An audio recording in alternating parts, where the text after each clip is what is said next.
Hey guys, it's Will from Tested. And it's Norm from Tested. Norm, there's a craze sweeping the nation today. And a new word for it, it's called phablet. Never use that word. But I just got a message about it on my Smarch.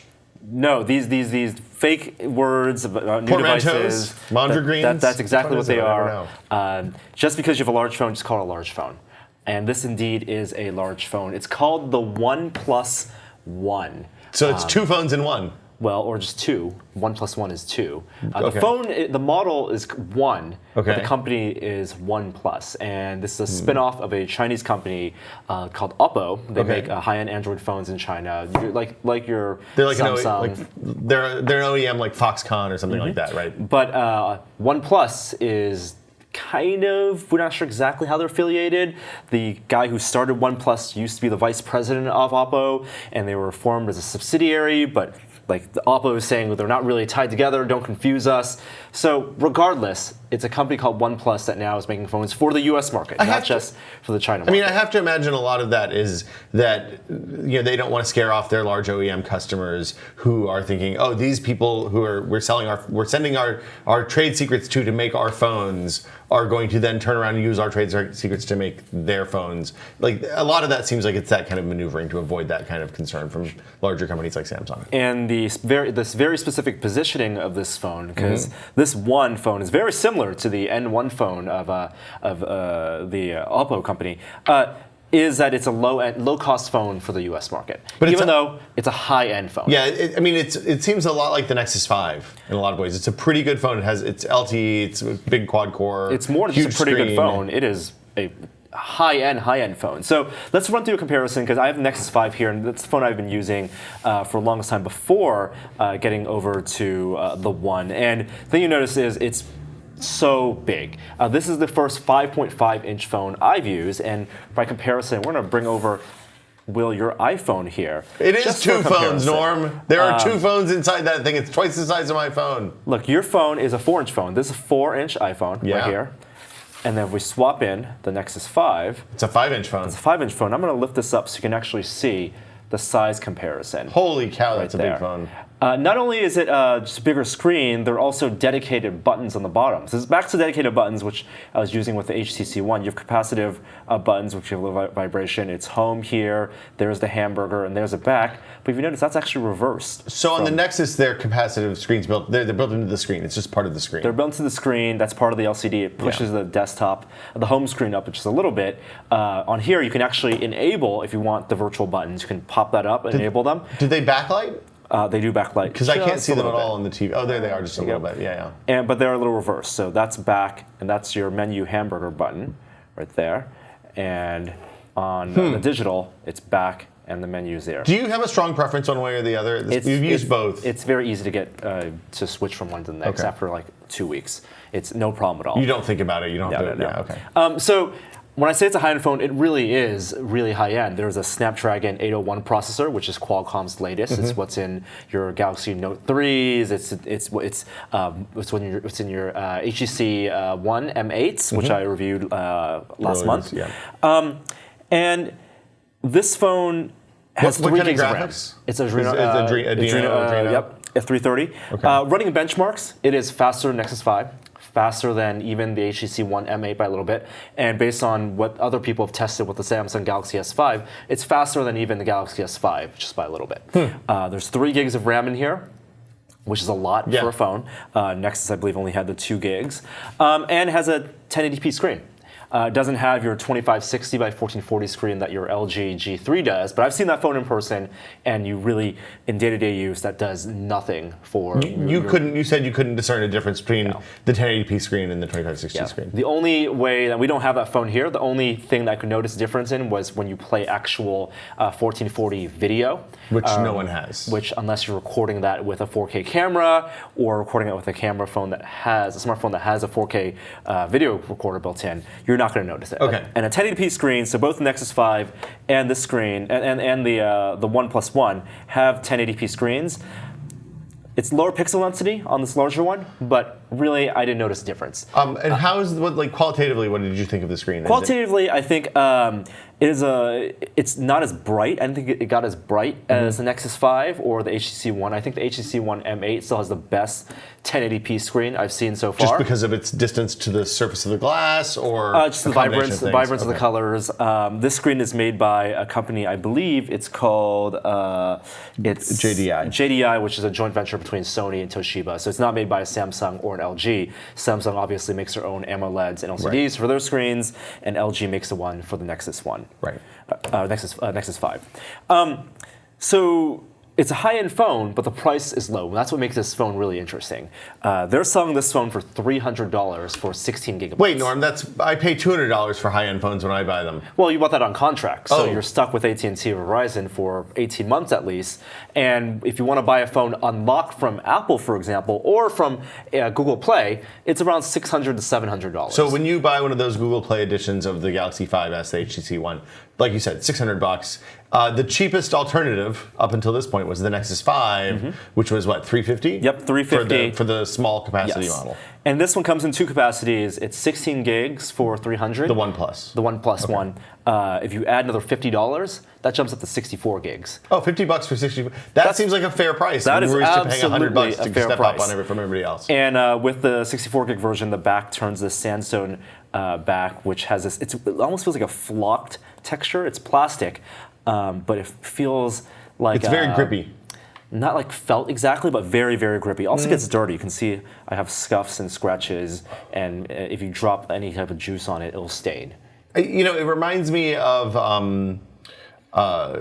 it almost feels like a silicone something or other, right? It feels like something that's been cast. It's much grippier than I expected looking at it. It's a very good feeling. It's a very nice grippy feel. It does get fingerprint grease, something fierce. Hey, that says Cyanogen on the back there, Norm. So that's the other really interesting thing about the OnePlus One. It's the first phone company that has official partnership with Cyanogen, which people who use Android, they know this is the open source community who's forked their own version of Android to add very useful features before Google got around to putting those features It's kind in. of like super stock. Like I always looked at Cyanogen as better than stock in a lot of ways because it's always a little bit closer to the edge of what you can do with your phone. Right, and maybe 2 years ago or 1 year ago, that was definitely the case. Now, when Google has kind of refined Android to a really good place, it's kind of competing with stock Android. So the Nexus 5 I have running stock, and there are some things that Cyanogen does differently, very differently than Nexus 5. This is right now based on it's Cyanogen version 11S. So it's a slightly newer version than what people can get on Cyanogen right now because they have that exclusive partnership. And Cyanogen does get nightly releases. It's based on Android KitKat 4.4.2. Which is already 2 versions older than what's already on the Nexus 5. Nexus 5 right now is on Android 4.4.4 with minor bug fixes and that. So, but those are minor revisions. It's Minor not like you've missed the 4.5. no, it's not like from Jelly Bean to KitKat. But for people who know the history of Cyanogen, it really was about 6 months before Cyanogen, for a wide release, got all the features of Jelly Bean and KitKat after Google's official release. And from talking to developers, Cyanogen, they don't get the source code early. So it's not like when Google has Android L, before they announce it and they reach out and they sent seed to OEMs, so Samsung and HTC can modify their front ends. Cyanogen gets it when all the other developers Is that something that you think will change now that Cyanogen is the official software of this phone? I don't think so. Okay. I don't think so. They're a corporation now. They're in it to make money also, and I'll explain in a moment how they're planning on making money. But Android L will be the first big test of whether Cyanogen. When Android L comes out in the fall of this year for phones like the Nexus 5 and for other Google Play phones potentially, how that distance between when Cyanogen gets the L version, that will be the first real big test. I mean, some people would argue now that Google has shifted to doing the main kind of feature updates as part of Play Store apps rather than at the OS level. It's a little bit less important. I mean, I guess you lose things like the ability to stream to the Chromecast and stuff like that, but you will get the new updated Gmail looks and stuff like that, I assume, with Play Store updates. Yeah, you get the new Gmail, you get the new Chrome, you get the new Maps. All the apps are updated because this is tied to Messages, Google Play. all that stuff, yeah. So let me show you a couple of things that are different from Cyanogen, in Cyanogen, from your stock Android. First of all, you notice that my icons are all different. Yeah. And that's because Cyanogen comes with the idea of themes. There are a bunch of custom home screens you can download that can revamp your home screen. But this is the closest to the Google stock home screen. But you can change lots of like color themes and icons. For example, this theme, everything that's normally a circle, like your thinking circle, is now like a hexagon. And all my icons are different. And there's a store. Those circle icons. I love these circle icons. I think they're fantastic. I paid for this. I actually paid for this icon pack. I paid $2 or $1.50 for this. That's amazing. If I scroll down my notification, you can actually see up here I have some quick access settings. Okay. So that's nice. I can turn off Bluetooth on and off. I can turn Wi-Fi on and off. There's a flashlight built in. So this is a lot of stuff that's been in different Android launchers and notifying. Like you can go to the Play Store and download notification apps that will add a lot of this stuff as well. Absolutely. Right? I'm gonna go into settings right now, which is your same here, your settings, and showing you mostly. This is where most of the difference will really surface.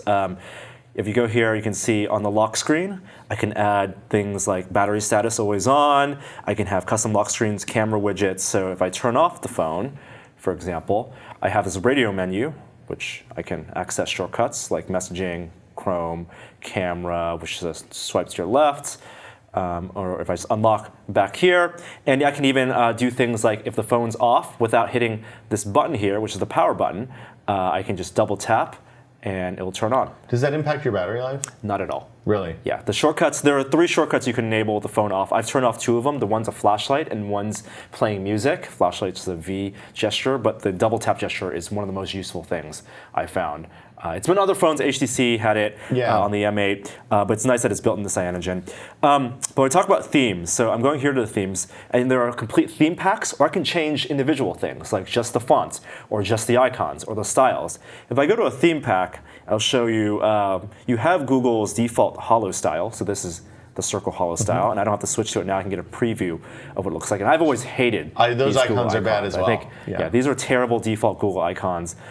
This is the font they use, which I believe is the Roboto font. And then you have things like how you change what your notification settings look like. Okay. I don't like that, but I've downloaded 2 things. I'm using Flux right now. The default one for Cyanogen, which I'll show you here, has these square icons. Those are almost Windows Phone-like. Those are better, but still kind of bad. Yeah. Yeah, but this is the setting I'm using right now for the default notifications menu. And their font is slightly different, and they give you a custom wallpaper as well. Just to be clear, this stuff is all. If you have a phone that's supported by Cyanogen, you can put this on your phone right now and it'll just work. This isn't unique to the OnePlus One. This is Cyanogen completely.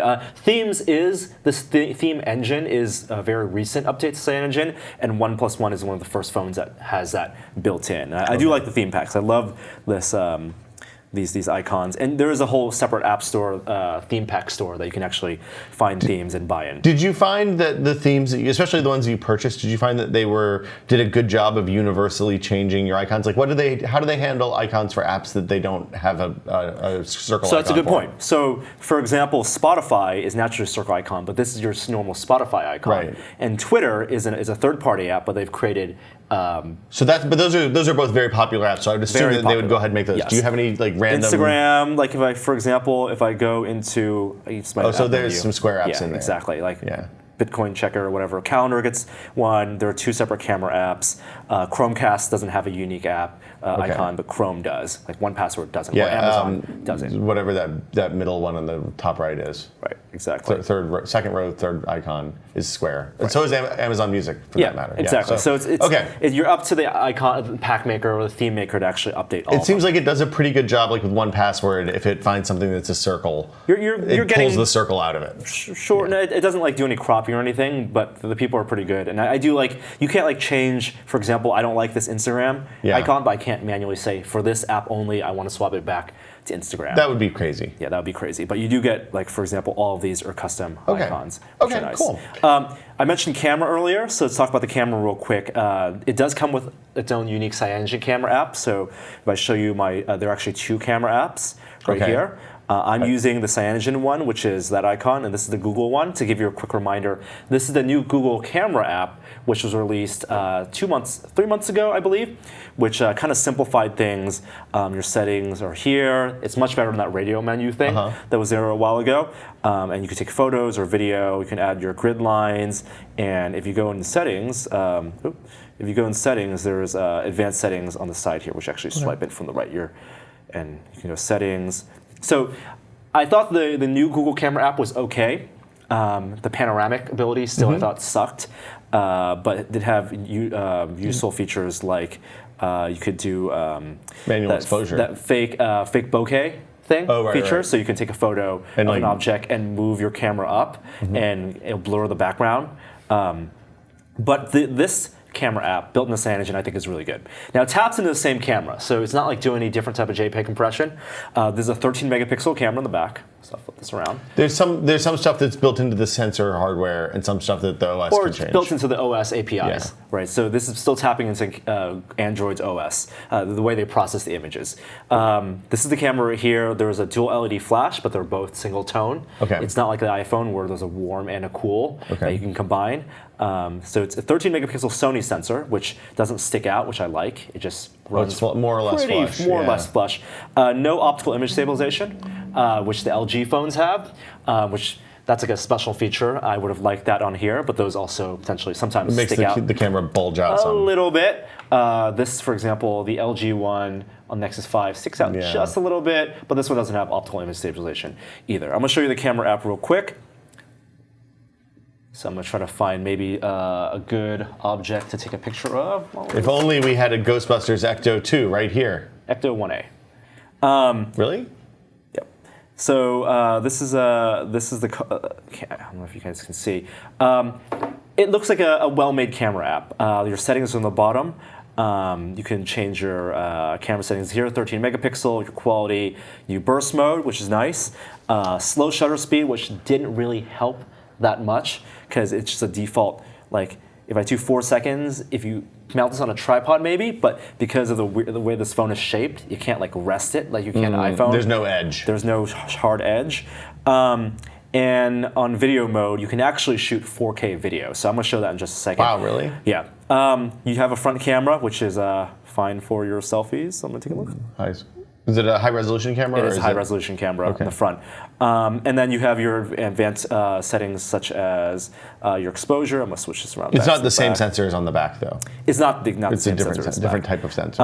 You have your exposure compensation, which is only one stop. So it's not like the HEC, we can go a third of a stop Intervals, down. Your manual white balance, and then your special looks mode. And so it can do HDR, it can do action. What is beauty mode, Norm?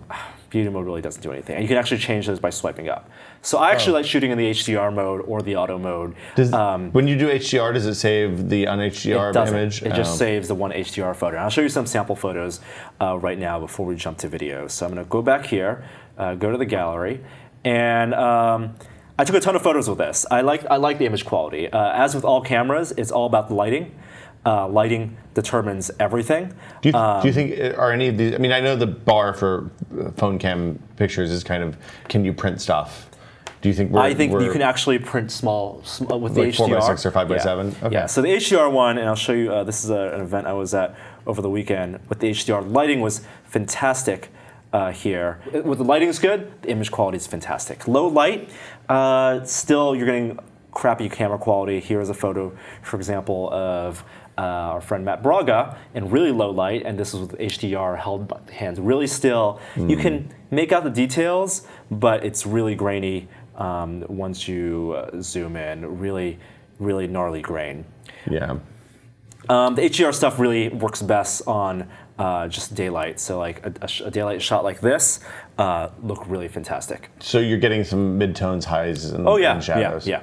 And I, just some random shots in the cave, and for example, here's another HDR shot, which I thought turned out real well. And like the colors are really fantastic. Are you just taking creeper photos on Muni now? No, they're artsy. Oh, here's one of Chinatown, which I think look really good. Oh, that's good. Yeah. Yeah, you can actually, with 13 megapixels, get a ton of detail. and this is also with HDR. But like most phone cameras, it gets real noisy the lower the light. Yes, absolutely. Lighting is the dominant thing. The shutter speed, even if I turn the camera to fast action mode, is not fast enough, I think, for really good action. Here's the light test. Here's the normal camera ability. My hand's kind of blurry.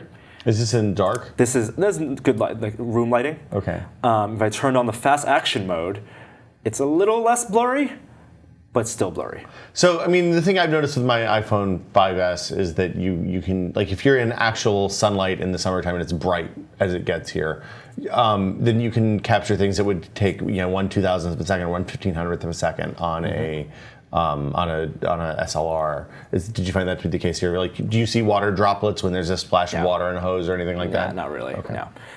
Like I said, there's also videos, HD. Ultra HD video recording, so 4K. 4K. I'm going to show you the video settings here.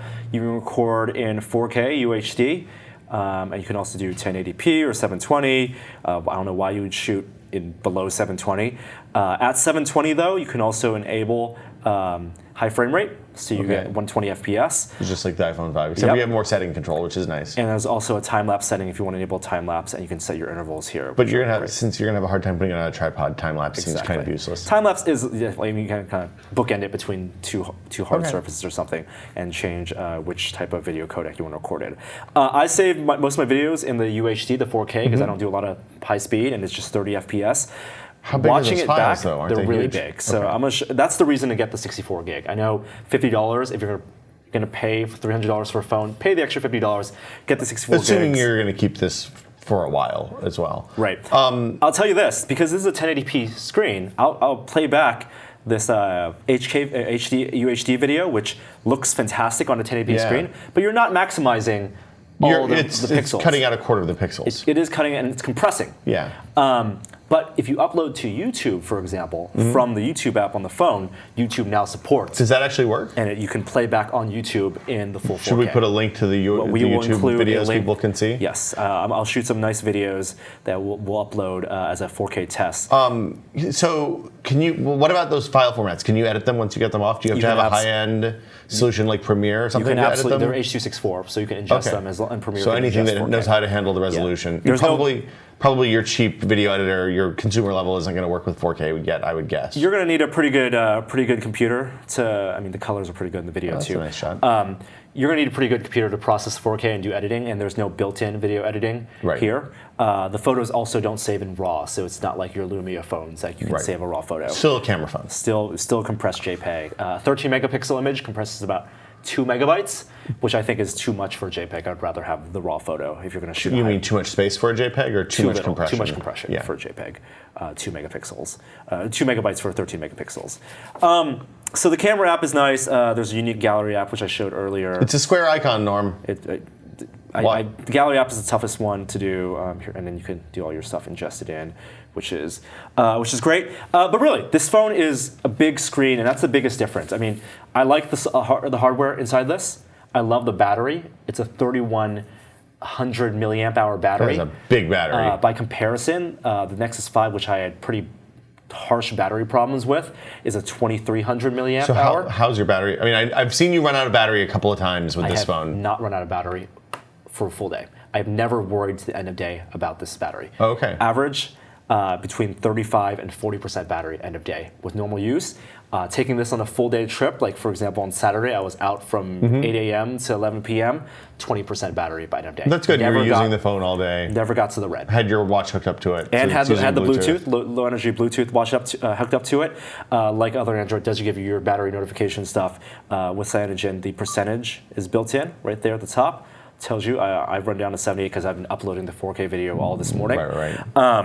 But this is the first phone I really used that has not I've not been able to exhaust it in a full day, and I haven't watched video for a full day. I haven't uploaded files, and that would drain it for sure. Yeah. But with web browsing, email, shooting photos, I have not been able to exhaust it in a full day. So what carrier is this on? So it's unlocked. It's a GSM phone. So it's a SIM T-Mobile card. and AT&T and all the affiliated GSM carriers, but no Verizon, no Sprint. No Verizon and no Sprint. It does all the 4G bands. So some phones, for example, like the Nexus 4, only did 4G and 3G for some of the GSM bands. Here, you have it's the like entire a gamut. quad band world phone, basically. Yep. It is a nano SIM.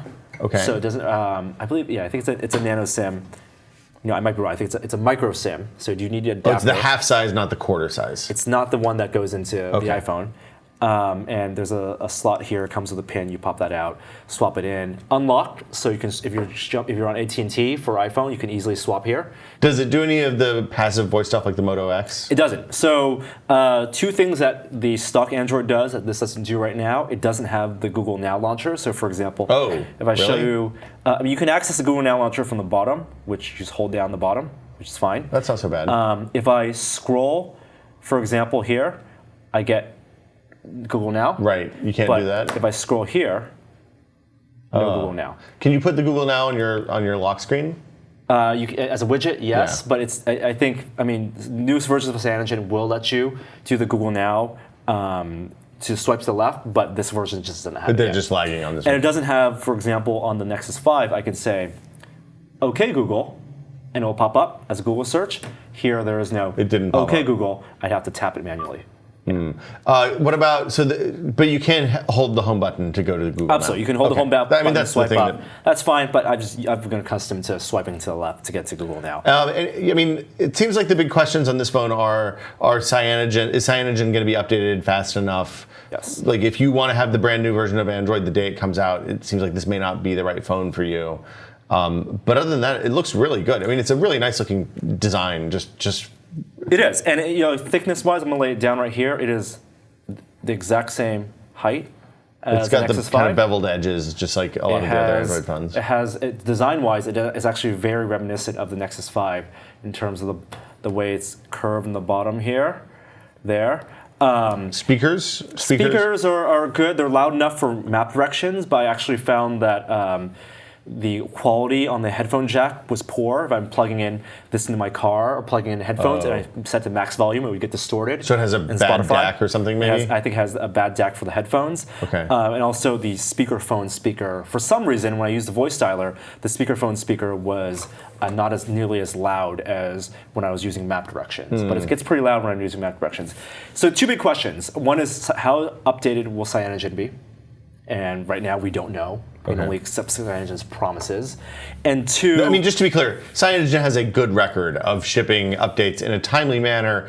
Do these guys get bumped to the front of the priority queue ahead of all of the other third-party phones? You know, the HTC ones and all that stuff. They're all being developed simultaneously. they're all being developed simultaneously. Cyanogen guys those developers get them the code, the kernel when Google releases it to everyone. And they have a team of people that are adapting it for other phones, like for your older phones, in addition to newer phones like this. So from the Android L stuff that we saw last week, like what will show up on this phone as part of Google Play Store, and what will just be you'll have to wait until the Cyanogen updates. The big notification changes will be Cyanogen. We'll have to wait for Cyanogen updates. Okay. The lock screen stuff, but designed for Gmail, that will come as a Play Store update, and the Play Store stuff gets updated pretty regularly.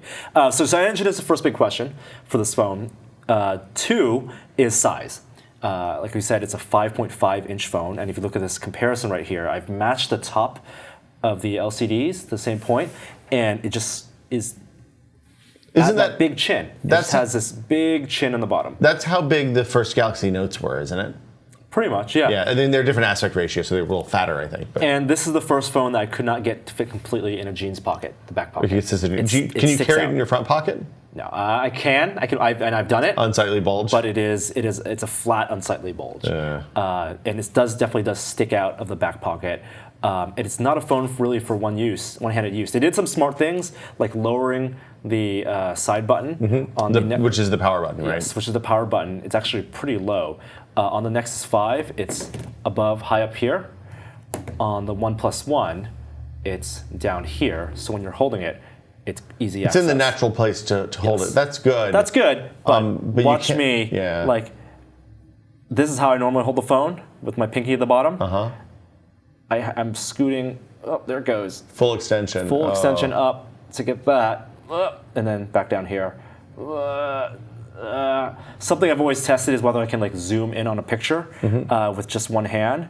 Let me pull up a good picture, for example. Oh, that's a generic picture. Here's okay. For example, if I want to zoom in on me in this picture, can I do that with one hand? Kind of. It's very uncomfortable. No. It's a lot of fun. No, it doesn't work. No. Micro SD slot? No micro SD slot. No fingerprint sensor. No. Just to be clear, LED flash. I'm okay with no fingerprint sensor, and micro SD slots have had a history of problems with support on different versions of Android. Since they're offering a 64 gig phone, I don't think that's that big a deal.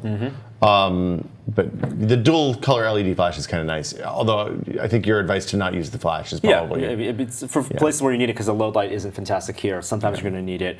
That would have been easy for them to add, but it's something that. When they made this quickly. So those are the two big concerns. The size, if you're happy with the size and you're happy with Cyanogen, great phone. The other half concern is who can buy it.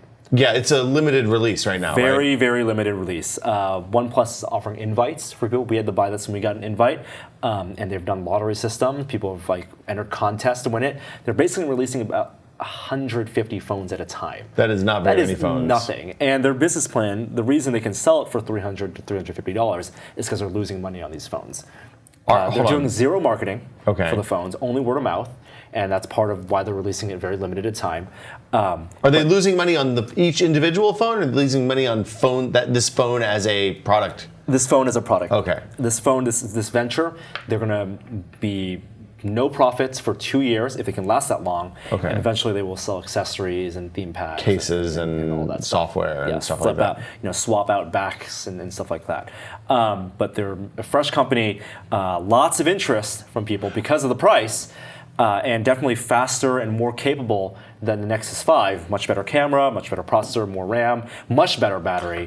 Not spending money on marketing, we blew right by that. But as a result of the legal cases that have been going on, we know that both Samsung and Apple are spending billions of dollars on marketing every year. And they build that into the cost of the phone. Yeah, that doesn't come from nowhere. So yeah, exactly.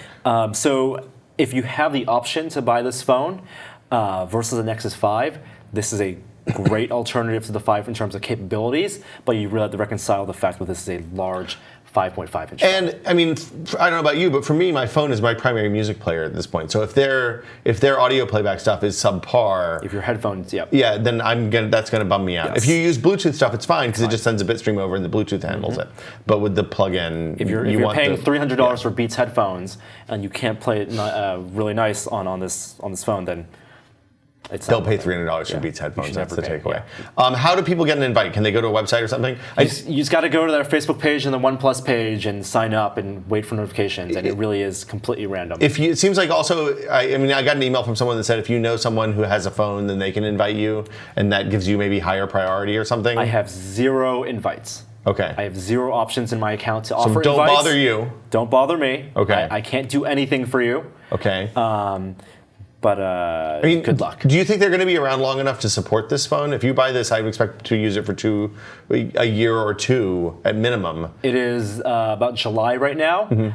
If these phones aren't offered in mass by end of September, this company won't be around. You think so? Interest will be gone. The good news is I guess Cyanogen is going to keep releasing updates, so theoretically they'll keep posting support for it. It's a big test for Cyanogen too, because now they're a corporation, they want to make profit, and this is the first Cyanogen branded phone. Right on the phone in the back, Cyanogen.